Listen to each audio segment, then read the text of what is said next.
കത്തോലിക്കർ മാന്യരാണ്, ക്രൈസ്തവർ മാന്യതയുള്ളതാണ്, ഞങ്ങൾക്ക് സംസ്കാരമുണ്ട്, ഞങ്ങൾ വഴക്കു കൂടാൻ വരുന്നവരല്ല. പക്ഷെ ഞങ്ങൾക്ക് അർഹിക്കുന്ന അവകാശങ്ങൾ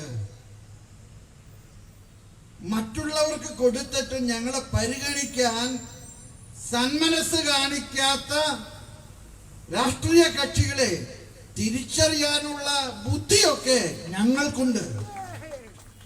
അത് കാണിക്കേണ്ട ജനാധിപത്യത്തിന്റെ ഏറ്റവും വലിയ പരീക്ഷണശാലയിലേക്ക് നമ്മൾ അടുക്കുകയാണ്. നമ്മുടെ ജനങ്ങളോട് ഒരു രാഷ്ട്രീയ കക്ഷിക്ക് വോട്ട് ചെയ്യാൻ നമ്മൾ പറഞ്ഞ് ഒരിക്കലും ഒരു സംവിധാനമോ ഒരു സമ്മർദ്ദമോ ചെലുത്താറില്ല. പക്ഷേ സമൂഹത്തോടും സമുദായത്തോടും രാഷ്ട്രീയ കക്ഷികൾ കാണിക്കുന്ന അസാമാന്യമായിട്ടുള്ള അനീതി നിറഞ്ഞ അവഗണനയെ തിരിച്ചറിയാനും അതിനെ തിരിച്ചു കുത്താനുള്ള ബോധമൊക്കെ ഞങ്ങൾക്കുണ്ട്.